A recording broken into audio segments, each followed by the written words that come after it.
믿음의 유복, 믿음의 유복이라는 제목으로 하나님의 말씀 증거하겠습니다.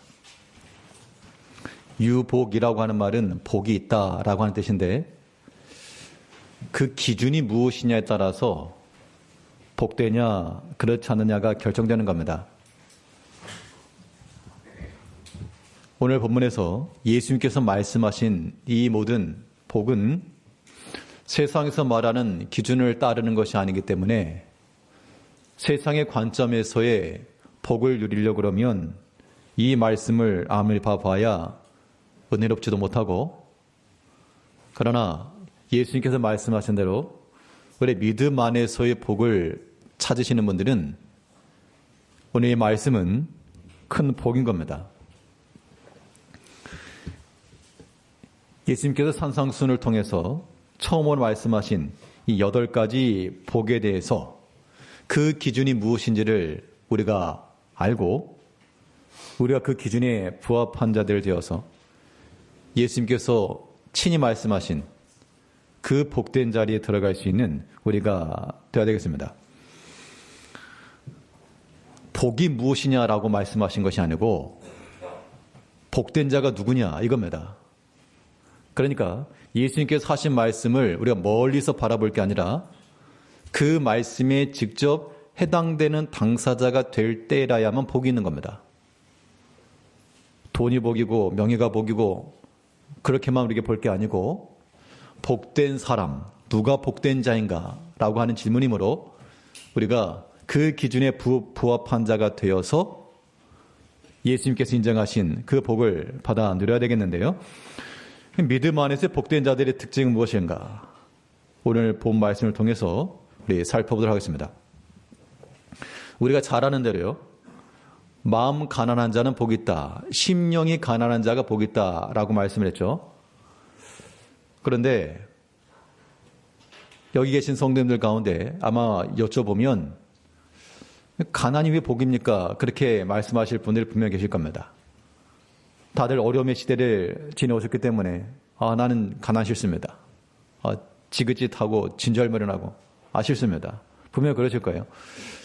그렇기 때문에 심령이 가난한 자가 복이 있다라고 말해도 그게 어떻게 해서 복인가? 가난한 게 어떻게 복인가? 라고 생각이 될 수 있습니다만 예수님께서 말씀하신 요지는 가난에 있지 않죠. 오늘 본문을 보게 되면 심령이 가난한 자가 복이 있다라고 말했지만 가난해서 복이 있는 것이 아니라 그것 때문에 무엇을 얻을 것이라? 예, 오늘따라 반응들이 좀 조용하게 하시네요. 네. 가난해서 복이 아니라 그 마음이 가난한 자들은 천국을 얻을 것이라. 그렇기 때문에 가난을 우리가 목적으로 두는 것이 아니고요. 천국을 목적으로 두는 겁니다. 그때 예수님께서 말씀하신 복이라고 하는 것은 결국 천국을 소유함했다는 것이죠. 우리가 하나님의 나라를 얻고 그 천국을 소유한다는 것은 복인 겁니다. 이제 여기는 우리가 토도를 달 게 없죠. 가난한 게 복이라 그러면 저는 왜요? 라고 질문할 수 있겠지만 천국을 소유하는 것이 복이다. 당연한 겁니다. 오케이죠. 예수님께서 말씀하시는 말은 너희 마음이 가난한 자가 되어 결국 하나님의 나라를 소유하라. 그러면 마음이 가난하다라고 하는 것은 바꿔 말해가지고 우리가 천국을 얻게 된 그 마음 상태가 가난한 마음의 상태인 거죠. 그럼 가난이라고 했을 때 식물의 그릇으로 비유를 하게 되면 부유한 자들은 그 그릇에 식물이 넘칠 것이고요. 또한 그렇지 못한 자들은 그 그릇에 비어있을 겁니다. 그럼 비어있는 그릇을 가지고 어떻게 할 것인가? 도움을 구하겠죠. 좀 채워달라고 도움을 구할 겁니다. 우리가 하나님 나라를 얻고 그 천국의 은총과 은혜를 얻는 길은 우리의 빈 마음, 가난한 심령을 가지고 하나님의 나라를 얻고자 하는 그러한 간절한 마음, 하나님의 은혜를 구하는 그 마음이 우리 가운데서 가난한 심령의 상태가 되는 겁니다. 오늘 본문 5장 3절 말씀을 보게 되면 심령이 가난한 자는 복이 있나니 천국이 그들의 것이며, 그러니까 예수님께서 우리에게 말씀하신 대로 하나님의 나라가 나의 소유가 되었다. 내가 하나님 나라를 얻었다. 그건 정말 그건 복된 겁니다. 그래 하나님의 나라가 천국이 우리 가운데 임하였을 때 어떤 상황이 벌어질까? 천국이라고 하는 것은 그 나라에는 하나님이 통치하시고 하나님이 다스리시고 하나님이 주권하시기 때문에 그 나라에는 사랑이 있고요. 또 기쁨이 있고 또 평강이 있는 겁니다. 우리가 하나님 앞에 나가서 그런 마음을 얻기를 구해야 하는 겁니다. 그러니까 우리가 없으니까 내게 좀 채워주시오.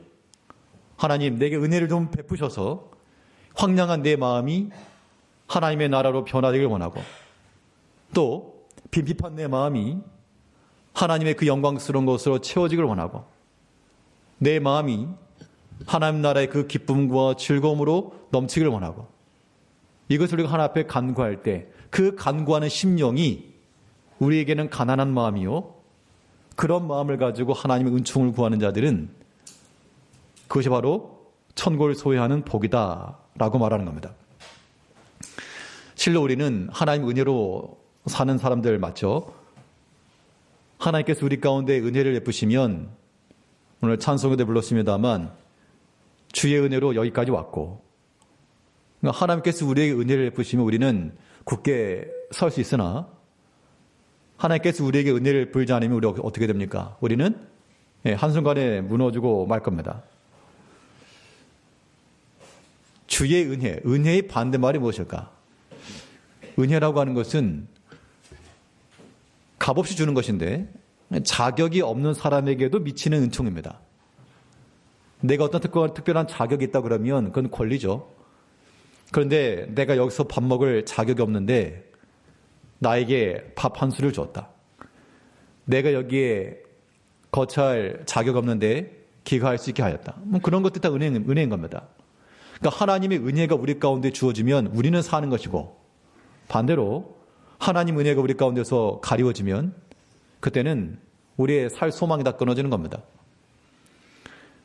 주의 얼굴을 가리우시는 것이 은혜의 반대가 돼요. 사람이 얼굴을 가린다라고 하는 것은 꼴 보기 싫을 때 가리는 거죠. 그 어떤 원치 않냐는 모습들 혹은 내가 기대하지 않은 모습들 그런 것들 볼 때 우리가 고개를 돌리고 말 것인데 우리는 하나님의 사랑이 주어질 만한 그런 사랑스러운 존재들로 그래야지 우리가 은혜를 받는 겁니다. 반대로 하나님께서 얼굴을 가리실 만한 그런 죄악된 행동들은 우리가 버릴 때 그때 우리의 마음은 지극히 상한 마음이 되는 것이고요. 또한 가난한 마음이 되는 것이고 하나님의 나라를 얻을 수 있는 길이 되는 겁니다. 그런 마음을 통해서야 하나님의 은혜가 우리 가운데 주어지기 때문에 그런 겁니다.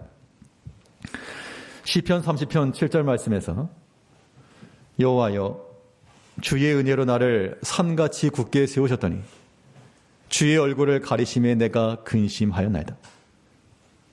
그러니까 하나님께서 내게 은혜를 베푸셨을 때에는 그 은혜가 내 마음 가운데 충만해서 내가 견고히 서 나가고 무너지지 않고 쓰러지지 않고 견고히 섰는데 주께서 얼굴을 가리우시니까 그 하나님의 은총이 중단돼 버리니까 이제 내가 설 수 없습니다.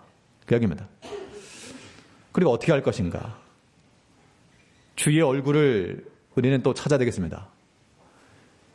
주께서 얼굴을 가리우실 때 그 원인을 찾아서 우리가 또한 버리고 하나님이 기뻐하시고 사랑할 만한 그러한 우리의 마음과 그런 영적인 상태를 잘 준비해서 하나님의 얼굴이 가운데 향하시며 또 하나님의 은혜가 우리 가운데 힘있게 비치기까지 우리가 하나 앞에 나아가야 됩니다. 하나님의 은혜를 구하시는 성도님들이 되셔야 됩니다. 우리의 모든 삶 가운데서 그러니까는 우리 모든 삶에서 어떤 교회의 생활만 아니고요. 우리 지극히 개인적인 모든 면에 있어서도 하나님의 은혜를 구할 수가 있어야 됩니다. 그러니까 하나님의 은혜를 구한다라고 하는 것은 이거 좋은 거잖아요. 근데 좋은 것에도 불구하고 의외로 빈번하게 일어나지 않고 있습니다.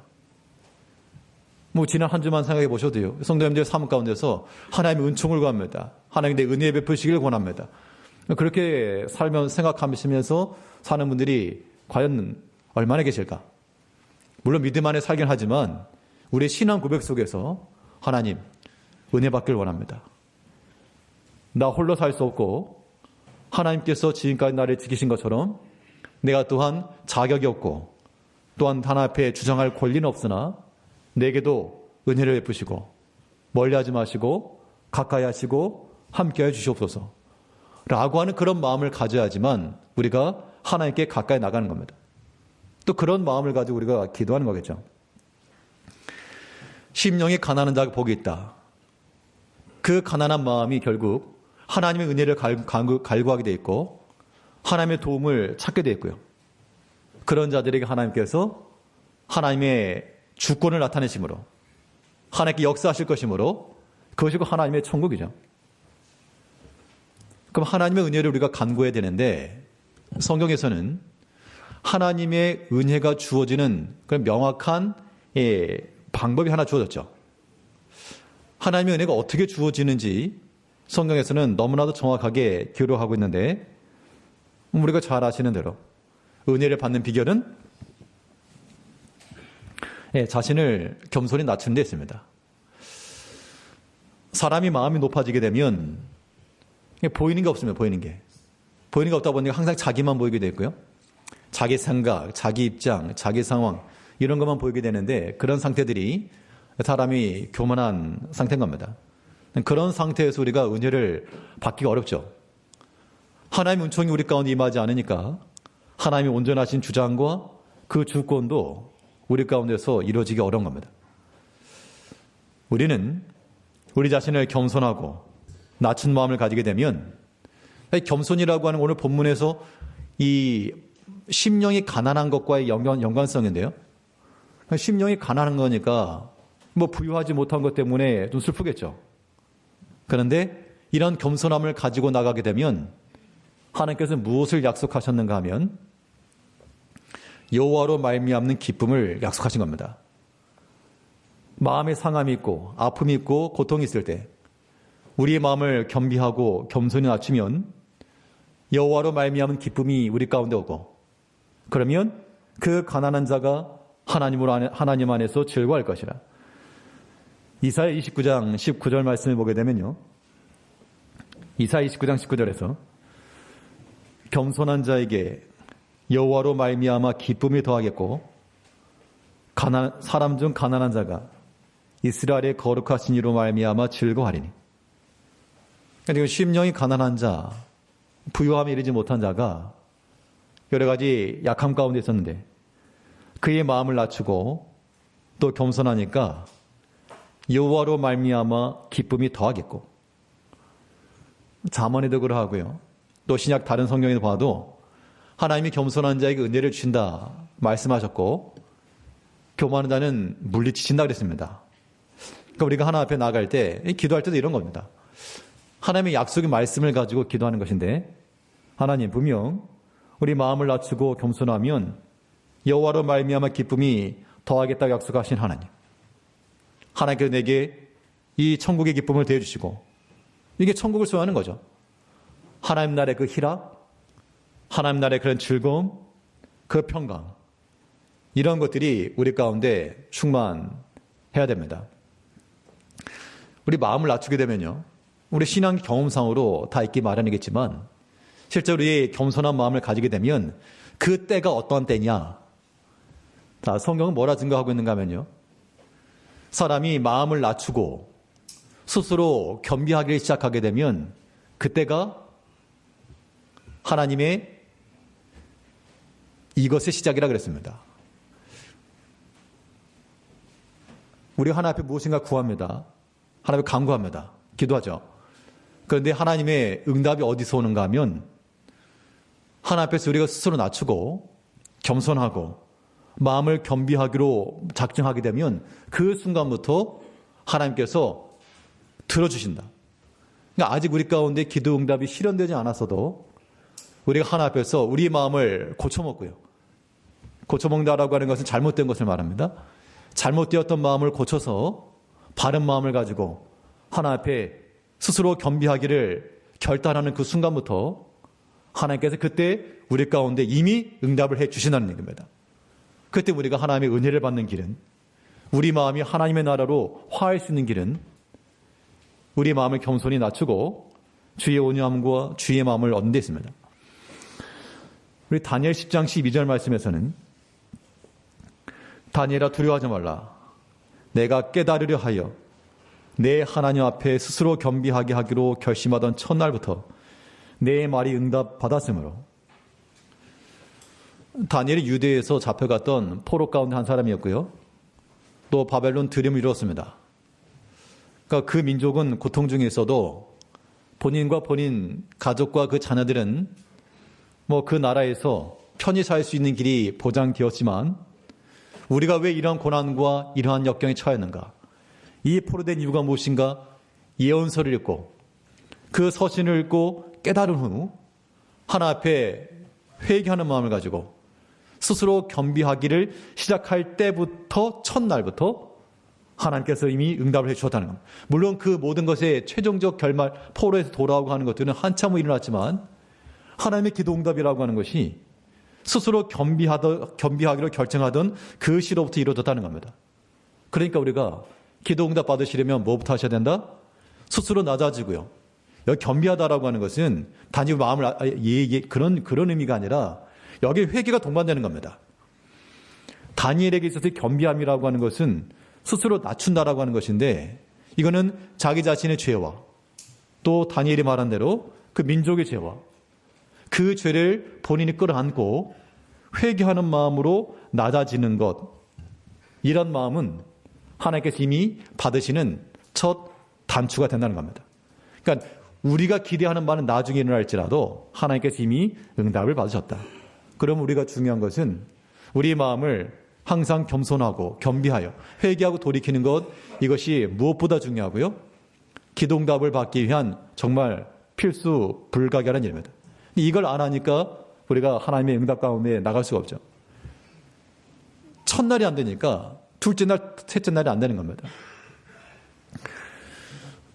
지난 한 주 산기도를 다녀왔는데 지난 그 산기도 기간은 제 개인적으로서나 이제 앞으로의 목회 방향으로서나 하나의 전환점과도 같은 그런 큰 체험의 시간이었습니다. 우리가 보통 신앙이 들어서 다 기도하고 살죠. 근데 때로 기도해도 안 되는 것이 있다는 거 인정들 하시죠? 내 개인의 문제, 혹은 가정의 문제, 혹은 자녀들의 문제, 교회의 문제, 그 나라의 문제들. 우리가 믿는 마음을 가지고 기도해도 안 되는 게 현실적으로 있지 않습니까? 그 기도원 입구의 비석에 보면 이런 글귀가 있었습니다. 기도는 만사를 변화시킨다. 그 의미가 무슨 의미인지는 이해는 하면서도 선뜻 공감하기 어려운 거는 만사를 변화시킨다. 모든 일이 기도로 안 되는 게 우리 경험상 분명한데 우리가 하나님을 믿고 기도하는 것은 둘째치고 내가 기도해도 되지 않은 것들이 분명 있는데 어떻게 만사가 변화될까? 제가 깨달은 것 중 하나는 마지막 내려오면서 이겁니다. 그러니까 만사까지는 모르겠지만 일단 기도가 나는 변화시킬 수 있다. 기도에 보면 변화 능력이 있습니다. 그 변화가 누가 되어야 되는가 하면 내 자신이 되어야 되고요. 그런데 그러니까 기도에 있어서 물론 성도님 많은 기도 생활을 하시겠습니다만 우리가 기도를 한다라고 하는 것은 어떤 문제가 있다는 거 아니겠습니까? 그 문제가 우리의 큰 산과도 같고 벽과도 같고 엄청난 파도와도 같은 건데 이 산을 좀 넘어서서 그 산 꼭대기의 정상에 한번 서보면 문제가 좀 쉬워질 수 있다는 얘기입니다. 어떻게 보면 어떤 의미에서 보게 되면 그러면 그 기도의 기간은 저에게는 제가 정상을 한번 올라선 그런 느낌이었습니다. 그런 의미에서 기도에는 변화 힘이 있구나. 이건 명확하고 근데 이제 항상 영적으로 충만하지 못하니까 분명히 한번 그 정점에 섰는데 또 내려왔죠. 그래서 성경에서 왜 쉬지 말고 기도해야 했는가? 그 말이 또 이해가 되었습니다.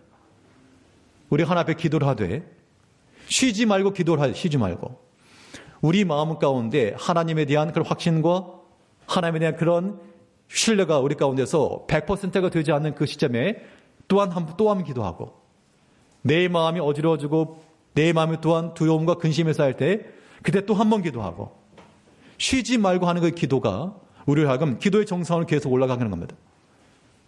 그래서 비록 조금 내려오긴 했지만 정점을 찍었다는 그 느낌을 알았기 때문에 올라가는 건 간단합니다. 제가 드리고 싶은 말씀이 이거예요. 자, 아마 여러분 모든 성도님들이 한 번쯤 다 들어봤을 내용인데 기도하면 됩니다. 기도하면 됩니다. 만사를 변화시킨다는 그런 말과 일맥이죠. 자, 그러면 제가 여쭤보겠습니다. 기도하면 됩니까? 라고 하는 질문에 대해서 처음에 말씀드린 것처럼 기도해도 안 되던데요? 라고 생각하시는 분들은 기도하면 됩니까? 라고 물었을 때 무슨 선뜻 답이 안 나오실 거예요. 제가 여기서 드리고 싶은 말씀이 무엇인가 하면 기도하면 됩니다라고 하는 것에서 포인트가 됩니다 있지 않고요. 기도하면에. 그러면 내가 지금 당장 해결할 수 없는 큰 산과 같은 문제가 있다? 기도한다고 해결되냐? 안 될 수 있습니다. 안 될 수 있지만 그 상황 가운데 나는 뭐 해야 되는가? 나는 기도하면 된다고요. 그게. 이것이 우리가 기도에 가져야 될 바른 자세인 겁니다. 작은 차이인데 저에게는 큰 차이고 이것이 기도 생활에 있어서 정말 중요하다라고 하는 것을 깨달았습니다.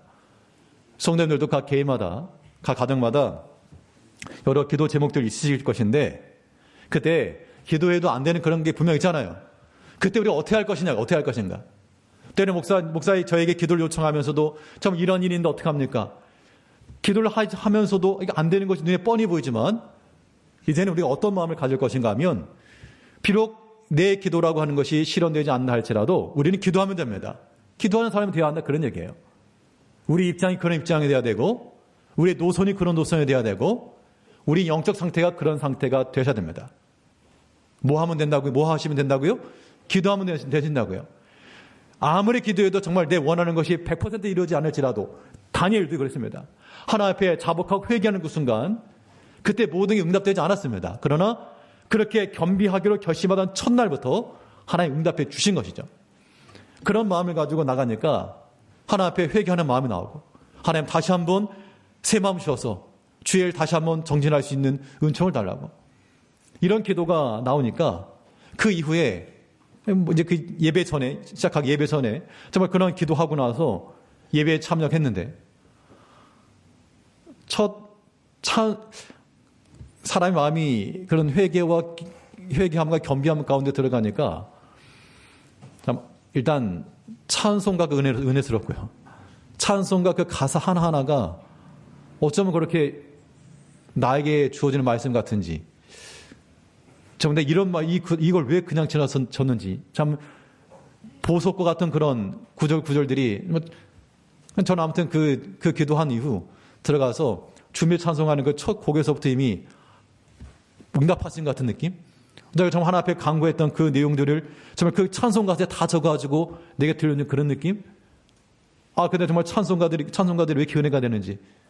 그 말씀 하나하나가 정말 피부로 느껴지는 듯한. 우리가요, 하나 앞에서 누구나도 마찬가지입니다. 하나님 참으로 겸손하고 참으로 겸비하고 여기 겸비에는 우리의 모든 것, 지난날의 모든 것들을 다 회개하는 마음을 가지고 하나 앞에 엎드려 간구하면요. 그렇게 기도하기로 결심하던 첫날부터 하나님께 응답해 주신다는 겁니다. 이건 믿으시겠죠? 이런 마음을 가지고 우리가 우리 자신을 돌아보고 또 우리 자신의 모든 잘못된 길을 돌이켜 나가야 되겠습니다. 또 우리가 기도함에 있어서도 단지 어떤 빈 그릇 들고 채워달라고 그렇게만 할 게 아니라 참으로 이거 하나님은 내게 채워주지 않으셔도요. 이거 여전히 빈 통에 있어도 나 여전히 하나님을 믿고 하나님 신뢰하는 마음을 기도하겠습니다. 저는 기도하겠습니다. 그런 마음을 하나님께서 기뻐하실 거라고요. 그런 마음을 가지고 우리가 기도합시다.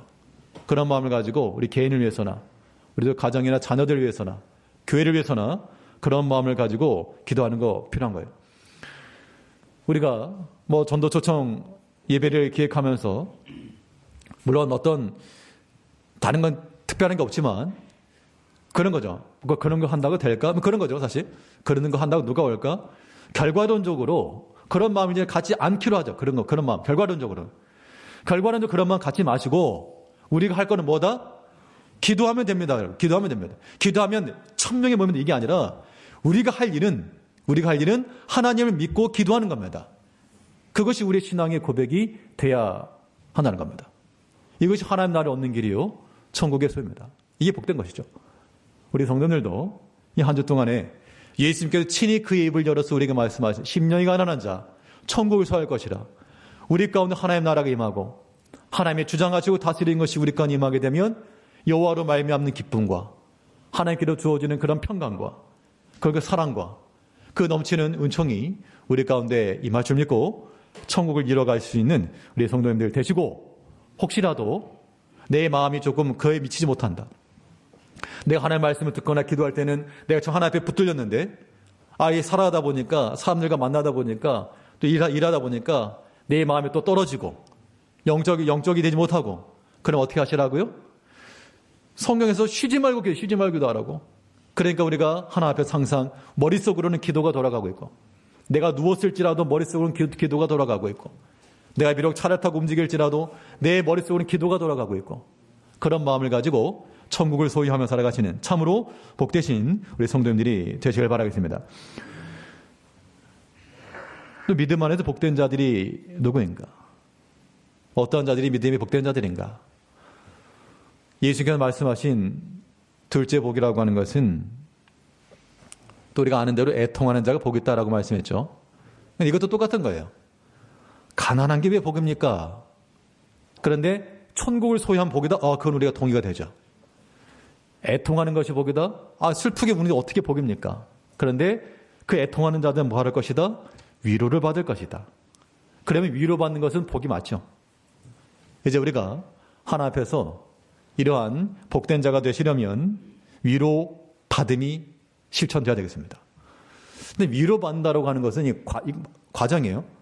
천국을 소유하는 그 마음이라고 하는 것이 심령이 가난한 상태였다면 하나님 앞에 위로받기 위해서 우리가 지나야 될 것이 바로 애통의 과정이라는 거예요. 애통의 과정. 이 슬픔의 과정을 좀 통과하셔야 돼요. 슬픔의 과정이 통과되고 나서, 그러니까 이거 비행기 타고 가다 보면 이 구름 이륙할 때 이 비구름이 있게 되면 그 캄캄한 속을 들어갑니다. 기체가 흔들리기도 하고, 이거 이러다가 뭐 사고 나는 거 아닌가? 그렇지만 이 마지막 상단을 뚝 올라갈 때는 이제 모든 것이 다 깨끗하게 변하죠. 우리 마음의 위로라고 하는 것은 말 그대로 예수님께서 말씀하신 대로 애통하는 자, 마음을 통회하고 하나님 앞에 쏟아내는 그 작업을 통해서 이루어지는 겁니다. 그런 의미에서 우리는 이 슬픔이라고 하는 것을 좀 통과해 나가야 되겠습니다. 우리 마태오 5장 4절 말씀에서 애통하는 자는 복이 있나니 그들이 위로를 받을 것이며, 우리 4절 말씀이에요. 자, 애통하는 자가 복이 있다. 그들은 위로를 받을 것이다. 이 애통함이라고 하는 것은 이 임산부의 산고와도 같아가지고 그 산고를 통해서, 고통스러운 산고를 통해서 생명의 기쁨이 있는 겁니다. 우리가 인생의 삶 가운데서 항상 마냥 하하호호 웃으면서만 살 수가 없죠. 또 물론 우리의 원함이라고 하는 것은 좋은 일이 있고 기쁘고 즐거운 일이 넘치기를 바라지만 어디 일이 또 그럽니까? 그런 슬픈 일이 있을 때 어떻게 할 것인가? 슬픈 일이 있을 때는 하나 앞에 마음을 쏟아내야 됩니다. 그러면 그 아픈 마음을 다 쏟아내게 되면 사실 그것이 때로는 사람과의 관련된 일일 수도 있고요. 또 여러 가지 개인의 문제일 수 있지만 그 슬픔을 하나 앞에 다 통해내면 하나님께서 그냥 지나치지 않으시고 그들을 가까이 하신다는 겁니다.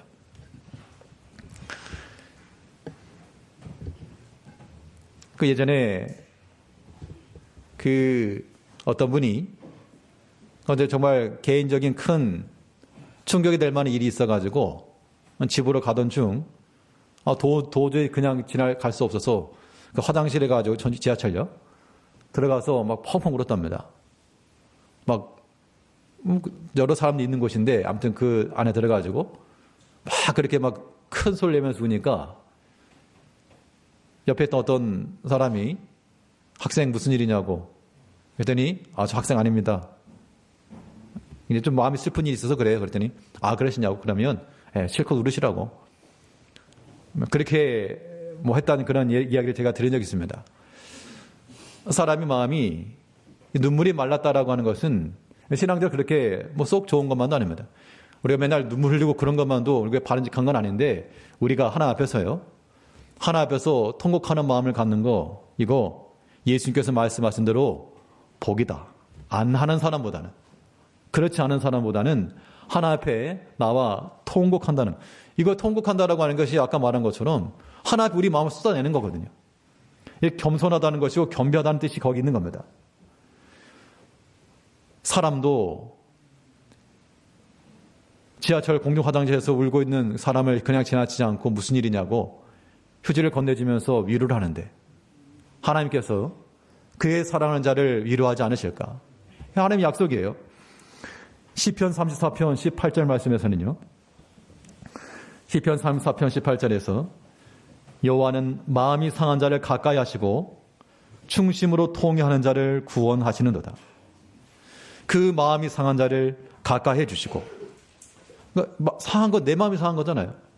내 마음이 상해가지고 우리는 어찌할 줄 몰라 그냥 제자리에 서 있는데, 그때 부모가 와서 아이를 안아주는 것처럼 하나님께서 우리 가운데 그 마음이 상한 자를 가까이 하시고 또한 품에 안아주시고 위로를 해주신다. 그렇기 때문에 우리 마음에 슬픔이 있을 때, 그래서 한번 제가 산교도 다녀오고 나서 산교도가 필요하구나. 왜 예수님께서 산에 가서 기도하셨고, 또 예전에 이병 목사님께서도 교육자에 산에 가서 기도 많이 하라고 그런 말씀들을 많이 하셨는데, 그 왜 산에 가서 기도하라 그랬을까? 그게 좀 필요하다는 걸 느꼈습니다. 혼자만의 시간 갖는 거예요. 혼자만의 시간.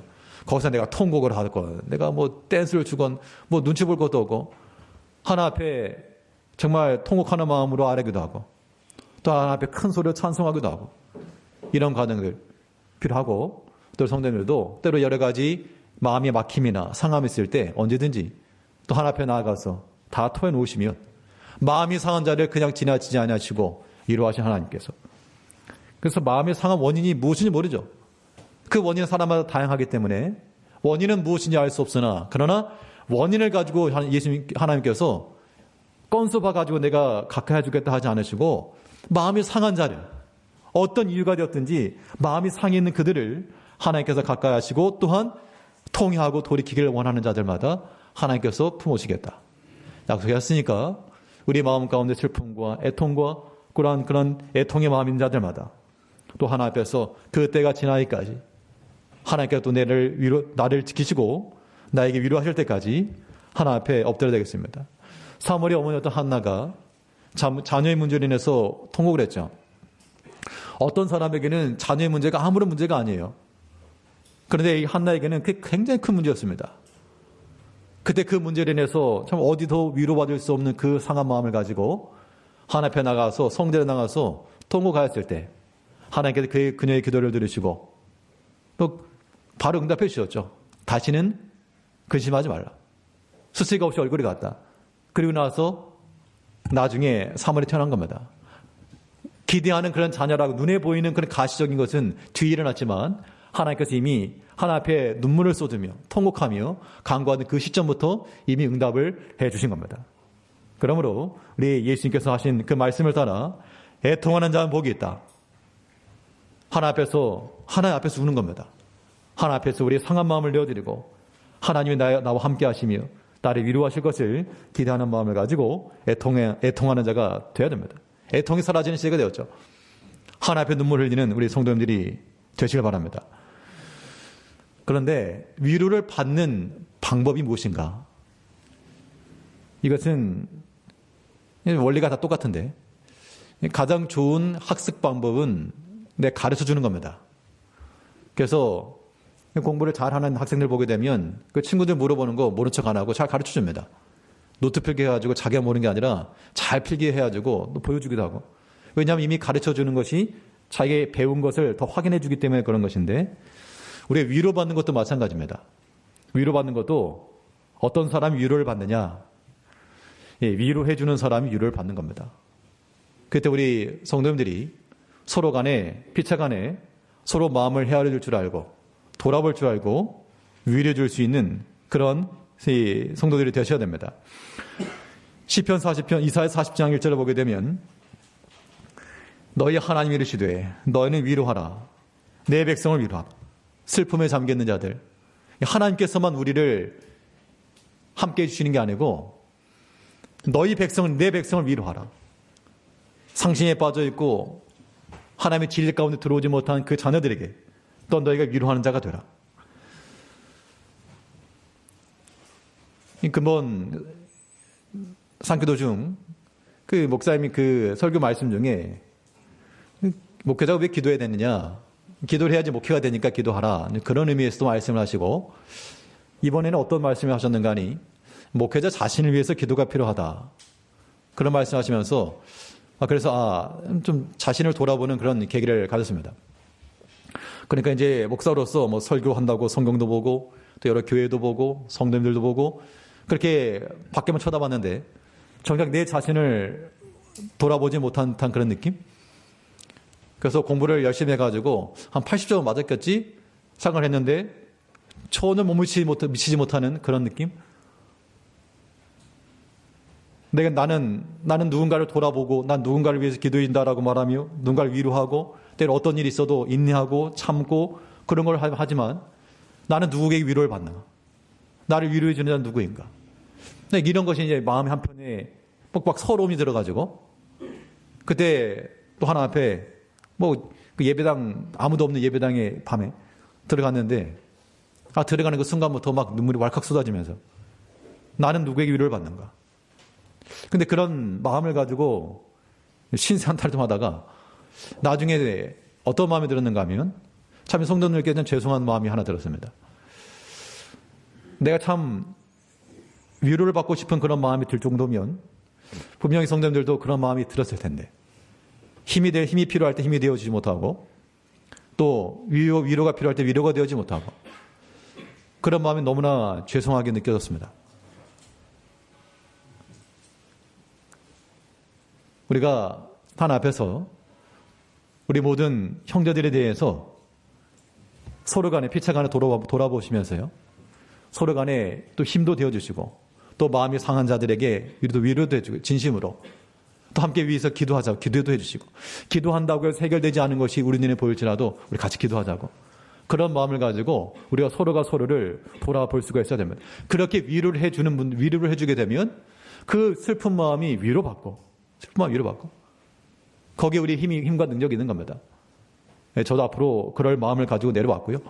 또 우리 성도님께서도 우리 모든 직분자들도 다 이제 그런 마음을 가져가지고 왜 나만 자기 마음부터 그렇게 생각하지 마시고 자기를 내려놓고 내 주위를 돌아보며 그들의 친구가 되어주고 위로자가 되어주고 그의 상한 마음을 보듬어 줄 수 있는 그런 마음을 품는 우리가 되면 참 좋겠다는 생각이 들었습니다. 위로한다라고 하는 것은 그 자체로 평강을 얻는 겁니다. 우리가 위로하게 되면 위로를 받게 되고요. 또 마음을 같이 하게 되면 또 하나됨의 기쁨과 평강을 얻는 겁니다. 오늘 본문에서 예수님께서 그의 친히 입을 열어 우리에게 복된 길을 말씀해 줬습니다. 하나님의 나라를 소유하는 것이 복이요. 또한 하나님으로부터 위로함을 받아 그 믿음으로 사는 것이 복이라. 말씀하신 것만큼 우리의 상한 마음과 낮은 마음과 또 모든 애통하는 마음이 있을지라도 하나님 앞에 다 쏟아놓으시고 겸손하면 겸비하기를 시작하시고 그래서 하나님의 응답하심으로 살아가시는 참으로 복을 받는 우리 모든 제일교회 성도님들이 되시기를 바라겠습니다. 예, 기도하겠습니다.